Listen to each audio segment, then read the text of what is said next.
Bonjour à tous. Bon, je reviens sur mon brûleur fuel de ma fonderie parce qu'on m'a demandé des explications, des cotes, etc.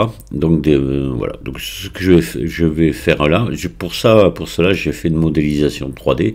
Ça va être très pratique parce que tout se démonte facilement. Là. On voit bien, on peut zoomer, on peut voilà.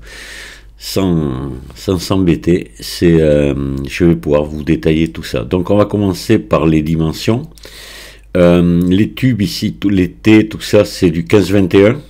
Alors, vous pouvez mettre une autre dimension. Par exemple, vous le feriez en 12-17, ça va fonctionner pareil. Hein, voilà. Donc, le tube ici, il fait 14 cm de long. Voilà, il pourrait faire 13, ça sera pareil. C'est du 50, assez épais, il doit faire 4 à 5 mm d'épais. J'avais trouvé ça à la récup. Hein.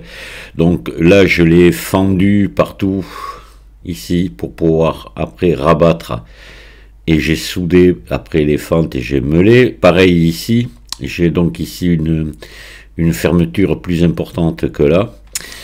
Ça c'est au pif, hein, complètement au pif que je l'ai fait. Donc vous voyez là, ce que je vous ai modélisé là, ça reflète à la réalité. Ça vous donne une bonne idée de comment c'est fait. Ici, celle-là c'est un fer plat qui est soudé ici dessous. Et alors on va le voir. Attendez, on va plutôt passer en noir et blanc. Hein. Je vais alterner entre le noir et blanc et la couleur. On voit beaucoup mieux comme ça. Donc là, je vais, voilà. Vous le détaillez ici, voilà comment il est foutu, d'accord. Ici avec cette lumière ici de réglage pour pouvoir régler la distance ici entre le bec là et le reste du brûleur. Donc ici, mais ça je l'ai précisé dans la vidéo précédente, j'ai fait plusieurs essais, je me suis rendu compte qu'à 8 mm de distance on était bien là, voilà. D'accord. Alors maintenant on va commencer par détailler le brûleur. Ici c'est vide, il n'y a rien. Alors cette distance là, ici, entre là et là, elle peut être variée. Vous pouvez mettre ce que vous voulez. Tout cet ensemble là, vous pourriez la mener ici, ça va fonctionner pareil. Moi j'ai laissé cette longueur là pour faciliter la fixation sur ma fonderie. C'est tout, voilà. Ça n'a aucune importance. Donc on va cacher ça. Et on va venir détailler maintenant ici le brûleur. Parce que vous voyez là à l'intérieur, si je cache ça, vous voyez un tube qui part d'ici et qui va venir jusqu'au bout. C'est là que ça va être important, qu'il y a le plus d'explications à donner. C'est un petit tube en laiton. Hein. Voilà, du 6 mm, tube en laiton de 6. D'accord, voilà. Ici, on a un bouchon acier galva que j'ai percé au centre à 7 mm. Voilà, pour qu'il y ait un espace entre le tube et entre le tube et le trou du bouchon, vous voyez qu'on est 0,5 ici. Donc 1 mm au diamètre, et donc le tube fait 6 extérieur, mon perçage est à 7. J'ai essayé à 6,5, c'était pas satisfaisant. Et quand j'ai repercé après à 7, ça s'est mis à bien fonctionner. Il dépasse de 1 mm. Alors là, j'avais vu, j'ai fait chauffer le traducteur parce que j'ai vu pas mal de vidéos, j'étais obligé, il n'y en avait aucune en français. D'un gars qui a fait plusieurs essais de plusieurs longueurs, au ras, un peu à 1,5, à 2, etc. Il disait que ça faisait varier un petit peu la forme de la flamme, etc. Mais bon, ça changeait pas grand chose. Moi, j'ai mis 1 mm. Voilà. De toute façon, après, si vous vissez pas tout à fait à fond votre bouchon, ici, vous pourrez toujours régler. Voilà. À une précision aussi qui est importante, qui est évidente mais importante à dire, c'est partout, il faut que ce soit étanche. C'est-à-dire que tous les tubes, tous les raccords ici, filetés, partout, ici, là, ça c'est monté avec soit vous le montez au téflon, soit avec de la pâte d'étanchéité. Voilà, il faut que ce soit parfaitement étanche partout. Cette partie-là, on va la revoir, elle est importante. On va d'abord s'occuper d'ici.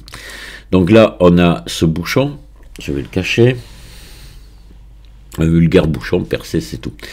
Et là, vous voyez que ici, le mamelon, là, je l'ai percé, j'ai fait 3 trous que j'ai taraudés pour mettre ces trois vis. Ces trois vis, elles servent à quoi? Ben, elles servent tout simplement à centrer ici le tube, parce que le tube, il faut qu'il soit parfaitement centré par rapport au trou du bouchon. Donc voilà. Et là, pareil, attention, téflon liquide, enfin un pâte, ou téflon même, c'est plus embêtant à mettre, mais on y arrive, hein. J'ai vu qu'il y en a qui l'ont fait.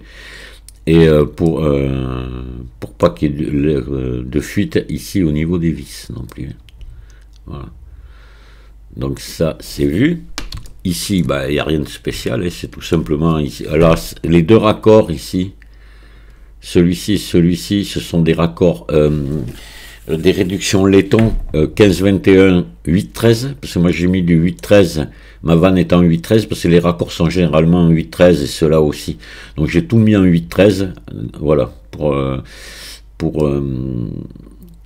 les vannes. Alors les vannes, ici, moi sur le mien, brûleur, j'ai mis 2 vannes quart de tour, comme ça, et c'est pas bon. Hein. Alors, pour l'air comprimé, je vais la laisser, c'est pas très gênant, mais pour le carburant, je me suis commandé une vanne Pointeau, comme celle-ci, la même, là, voilà, une vanne à aiguille, c'est beaucoup plus, ça donne des réglages beaucoup plus doux, parce que sinon, avec les vannes quart de tour, c'est le casse-tête pour régler. Moi, je l'ai pas encore reçue, mais dès que je la reçois, je la pose à la place de ma vanne quart de tour, voilà. Donc, où c'est intéressant maintenant, c'est ici. Je vais vous faire voir, donc on va cacher tout ça.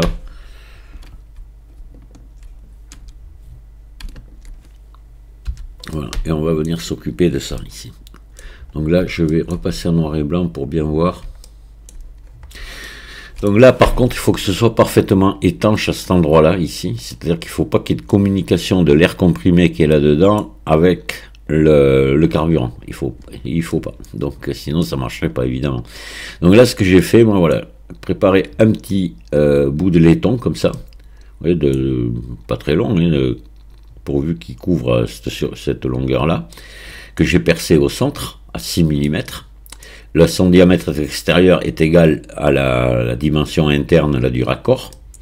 Et puis, hop, une fois percé, je l'ai remis là-dedans. J'ai enfilé mon petit tuyau en laiton au ras, ici, et j'ai pseudo-brasé à l'étain, partout. Ici, c'est tout le tour, là, j'ai envoyé de l'étain. Et ici autour aussi, j'ai envoyé de l'étain pour qu'il y ait une étanchéité parfaite. Maintenant, pour ceux qui ont... et puis, vous pouvez même pseudo-braser aussi depuis derrière, si vous voulez, ça sera encore plus sûr. Maintenant, ceux qui ont de l'argent, un chalumeau qui le permet, et de la brasure à argent avec du flux décapant, vous pouvez aussi le braser à l'argent. Mais il faut déjà avoir un petit peu plus le coup de main. Voilà. À l'étain, c'est très facile. Et ça tiendra puisqu'il n'y a aucune chaleur qui vient dans toute cette partie-là.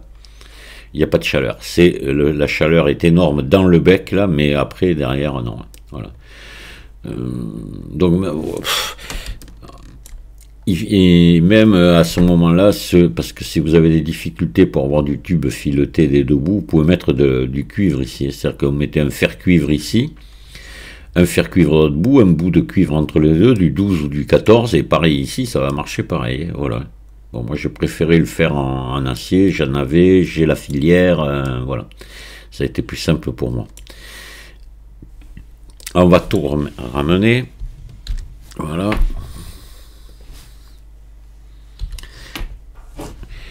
Alors, qu'est-ce que je pourrais vous dire de plus? Ben, je pense que j'ai fait le tour. Hein. Voilà, c'est vraiment extrêmement simple. Donc, pour répondre à une question qu'on m'a posée, ben, il n'y a pas de gicleur. Hein. Voilà, c'est juste un tube qui passe dans un trou et c'est l'effet Venturi. Comment ça fonctionne, l'effet Venturi? Ben, voilà, il y a l'air comprimé qui arrive donc ici. Vous avez le carburant qui arrive par le petit trou, par le petit tube. Donc comme je l'ai dit précédemment, aucune liaison entre l'air comprimé et le carburant ici. Donc ça monte en pression là-dedans, en air. L'air sort ici par l'espace qui reste entre le petit tube et le bouchon ici. L'air sort par là. Et ça, c'est en sortant ici, il crée une dépression dans le tube ici à ce niveau-là. C'est l'effet Venturi. Et en créant une dépression, ben, ça fait aspiration. C'est une aspiration assez puissante. Hein. Et ça aspire le carburant, tout simplement. Voilà. C'est tout simple, tout simple, tout simple. Donc si vous avez des questions, il ne faut pas hésiter à en poser, mais je pense que j'ai tout dit là, j'ai fait le tour. Hein. Il me semble, du moins, on oublie toujours quelque chose, mais bon, ça fait 3 fois que je recommence la vidéo, parce que j'avais à chaque fois oublié un petit détail. Hein. Alors là, je me suis efforcé de vous dire tout ce qu'il y avait. Mais on a beau essayer de donner toutes les précisions, ben, il y en a toujours qui ont une petite question à poser, une précision à vouloir, donc et je répondrai. Là, vous voyez, là c'est une vulgaire plaque qui a été soudée dessous, voilà, sous le T. Alors évidemment, c'est Galva, il faut bien décaper avant, puis souder après. Voilà. Pour qu'évidemment ça se soit bien fixé sur le reste.